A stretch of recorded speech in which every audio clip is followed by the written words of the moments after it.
ಎಲ್ರಿಗೂ ನಮಸ್ಕಾರ. So big boss ನ ಇವತ್ತಿನ ಎಪಿಸೋಡ್ ನ ಮೊದಲನೇ ಪ್ರೊಮೋ ಅಪ್ಲೋಡ್ ಮಾಡಿದ್ದಾರೆ. ಅಂಡ್ ಈ ಒಂದು ಪ್ರೊಮೋದಲ್ಲಿ ನೋಡೋದಾದ್ರೆ ಕಳಪೆ ಮತ್ತೆ ಉತ್ತಮ ಬಗ್ಗೆ ನಡೀತಾ ಇದೆ ಚಟುವಟಿಕೆ. ಸೊ ಇದರಲ್ಲಿ ನಿಮ್ಗೆ ಆಲ್ರೆಡಿ ಗೊತ್ತಾಗಿದೆ, ಕಳಪೆ ಒಂದು ನಮ್ಮ ಚೈತ್ರ ಅವರು. ಸೊ ಕನ್ಸಿಸ್ಟೆಂಟ್ ಆಗಿ ಪರ್ಫಾರ್ಮ್ ಮಾಡ್ತಿರುವಂತದ್ದು ಕಳಪೆಗೆ ಬಿಗ್ ಬಾಸ್ ಮನೆಯಲ್ಲಿ ಅದು ಯಾರಾದ್ರೂ ಇದ್ರೆ ಅದು ನಮ್ಮ ಚೈತ್ರನೇ ಅಂತ ಅನ್ಸುತ್ತೆ.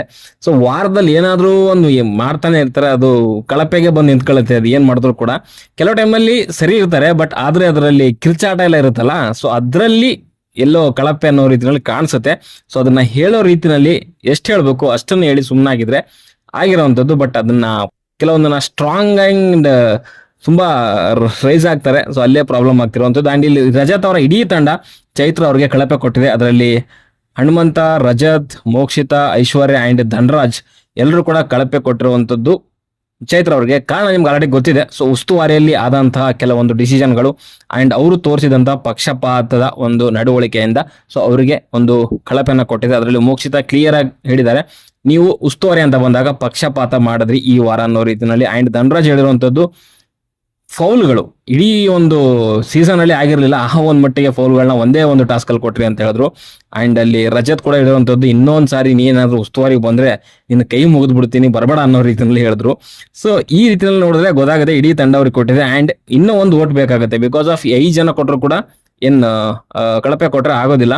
ಅಂಡ್ ಇನ್ನ ಯಾರಾದ್ರೂ ಕೊಟ್ಟಿರಬಹುದು. ಸೊ ಈ ಕಡೆ ಟೀಮಿಂದ ಅಂದ್ರೆ ತ್ರಿವಿಕ್ರಮ್ ಅವರ ಟೀಮಿಂದ ಯಾರಾದ್ರೂ ಒಬ್ರು ಅಥವಾ ಇಬ್ರು ಚೈತ್ರ ಅವ್ರಿಗೆ ಕಳಪೆ ಕೊಟ್ಟಿರೋದ್ರಿಂದ ಮ್ಯಾಕ್ಸಿಮಮ್ ಓಟ್ ಅವ್ರಿಗೆ ಬಂದಿರೋದ್ರಿಂದ ಸೊ ಚೈತ್ರ ಅವರು ಒಂದು ಕಳಪೆಯಾಗಿ ಈ ವಾರ ಹೋಗ್ತಾರೆ ಜೈಲ್ಗೆ.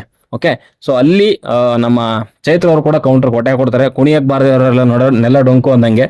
ಸೊ ಆಡ್ಲಕ್ಕೆ ಬಾರದೇವರವರು ಸೊ ಉಸ್ತುವಾರಿ ಮೇಲೆ ಬ್ಲೇಮ್ ಮಾಡ್ತಿದ್ದೀರಾ ಅನ್ನೋ ರೀತಿಯಲ್ಲಿ ಕೆಲವೊಂದು ಮಾತುಗಳು ಬಂತು.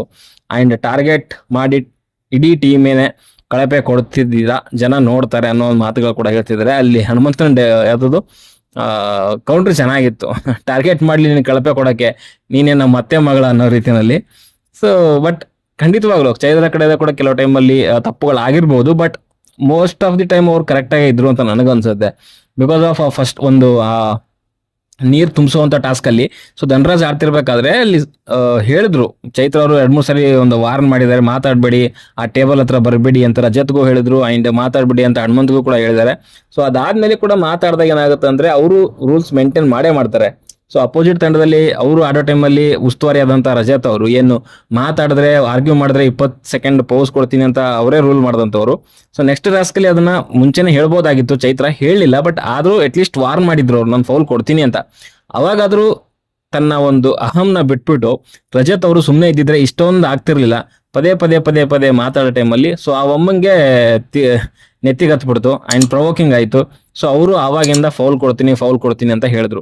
ಸೊ ಅಲ್ಲಿ ಜಗಳಗಳಾಯ್ತು, ತಳ್ಳಿದ್ರು, ಅವ್ರು ತಳ್ಳಿಲ್ಲ ಅಂತ ಹೇಳಿದ್ರು, ಅವರೇ ಮುಂದೆ ಬಂದಿದ್ದಾರೆ ಅಂತ ಹೇಳಿದ್ರು. ಬಟ್ ಅಲ್ಲಿ ಫೈನಲ್ ಆಗಿ ರಜತ್ ಅಂತೂ ತಳ್ಳಿರುವಂತದ್ದು ಸತ್ಯ.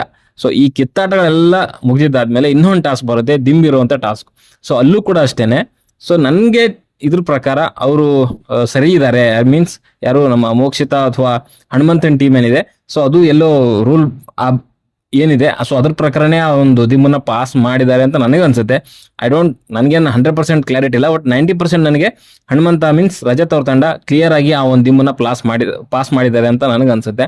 ಸೊ ಅದನ್ನ ವೀಕೆಂಡ್ ಅಲ್ಲಿ ನೋಡಿದಾಗಲೇ ಗೊತ್ತಾಗುತ್ತೆ, ಸುದೀಪ್ ಸರ್ ಹೇಳ್ದಾಗ್ಲೇ. ಬಿಕಾಸ್ ಆಫ್ ಅಲ್ಲಿ ಕಾಣ್ತಿರುವಂತದ್ದು ಒಂದೇ ಕ್ಯಾಮ್ರಾ ಆಂಗಲ್.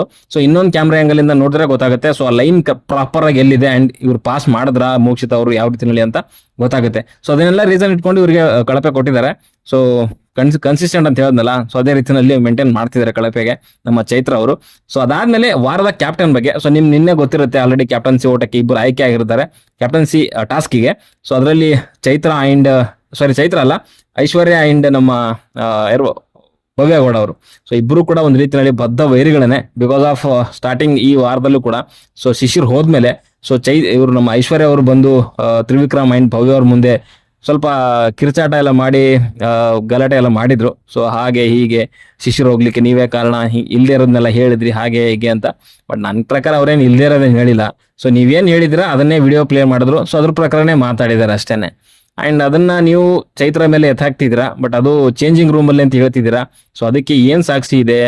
ಅಲ್ಲಿ ಏನಾದ್ರು ಇದ್ರೆ ಮೈಕಲ್ಲಿ ರೆಕಾರ್ಡ್ ಆಗಿರುತ್ತೆ, ಇಲ್ಲ ಅಂತಂದ್ರೆ ಇಲ್ಲ. ಅದು ಪಕ್ಕ ಅದೊಂದು ಮ್ಯಾಟ್ರ್ ಈ ಒಂದು ವೀಕೆಂಡ್ ಅಲ್ಲಿ ಚರ್ಚೆ ಆಗೇ ಆಗುತ್ತೆ, ಮಾಡೇ ಮಾಡ್ತಾರೆ. ಓಕೆ, ಸೊ ಒಟ್ಟಿನಲ್ಲಿ ಈ ಒಂದು ಟಾಸ್ಕ್ ಬಗ್ಗೆ ಮಾತಾಡೋದಾದ್ರೆ ಕ್ಯಾಪ್ಟನ್ಸಿ ಟಾಸ್ಕ್ ಬಗ್ಗೆ, ಅದರಲ್ಲಿ ಭವ್ಯ ಅವರು ವಿನ್ ಆಗಿದ್ದಾರೆ ಅಂತ ಗೊತ್ತಾಗ್ತಿದೆ. ಬಿಕಾಸ್ ಆಫ್ ಅಲ್ಲಿ ಚೈತ್ರ ಅವ್ರಿಗೆ ಕಳಪೆ ಡ್ರೆಸ್ ನ ಹ್ಯಾಂಡ್ ಓವರ್ ಮಾಡ್ತಿರುವಂತದ್ದು ಅವರೇ, ಆಮೇಲೆ ಅವ್ರಿಗೆ ಜೈಲಿಗೆ ಕರ್ಕೊಂಡು ಹೋಗಿ ಜೈಲಿಗೆ ಹಾಕ್ತಿರುವಂತದ್ದು ಕೂಡ ಅವರೇ ಇರೋದ್ರಿಂದ. ಸೊ ಈ ಒಂದು ಕ್ಯಾಪ್ಟನ್ಸಿ ಟಾಸ್ಕ್ ಅಲ್ಲಿ ಐಶ್ವರ್ಯ ಅಂಡ್ ಭವ್ಯ ಅವ್ರ ಮಧ್ಯೆ ನಡೆದಂತ ಕ್ಯಾಪ್ಟನ್ಸಿ ಟಾಸ್ಕ್ ಅಲ್ಲಿ ಸೊ ಇವತ್ತಿನ ಎಪಿಸೋಡ್ ಅಲ್ಲಿ ಬರುತ್ತದು. ಸೊ ಅದರಲ್ಲಿ ಭವ್ಯ ಗೌಡ ಅವರು ವಿನ್ ಆಗಿ ಈ ಒಂದು ಮುಂದಿನ ವಾರಕ್ಕೆ ಕ್ಯಾಪ್ಟನ್ ಆಗಿ ಆಯ್ಕೆಯಾಗಿದ್ದಾರೆ ಅಂತ ಗೊತ್ತಾಗ್ತಾ ಇದೆ. ಓಕೆ, ಸೊ ನೋಡ್ಬೇಕು ಯಾವ ರೀತಿಯಲ್ಲಿ ಟಾಸ್ಕ್ ಟಫ್ ಇತ್ತಾ ಅಥವಾ ಕಾಂಪಿಟೇಷನ್ ಇತ್ತಾ, ಓನ್ಲಿ ಒನ್ ಸೈಡೆಡ್ ಆಯ್ತು ಅಂತ ನೋಡಿದ್ರೆ ಗೊತ್ತಾಗುತ್ತೆ ಅಂತ ಹೇಳಿ ಇಷ್ಟಪಡ್ತೀನಿ. ಸದ್ಯಕ್ಕೆ ವಿಡಿಯೋದಲ್ಲಿ ಇಷ್ಟ, ವಿಡಿಯೋ ಇಷ್ಟ ಲೈಕ್ ಮಾಡಿ, ಶೇರ್ ಮಾಡಿ, ಚಾನಲ್ ಸಬ್ಸ್ಕ್ರೈಬ್ ಮಾಡ್ಕೊಳ್ಳಿ ಅಂತ ಹೇಳ್ತಾ ಮುಂದಿನ ವಿಡಿಯೋದಲ್ಲಿ ಸಿಗೋವರೆಗೂ ಟಾಟಾ, ಬಾಯ್ ಬಾಯ್.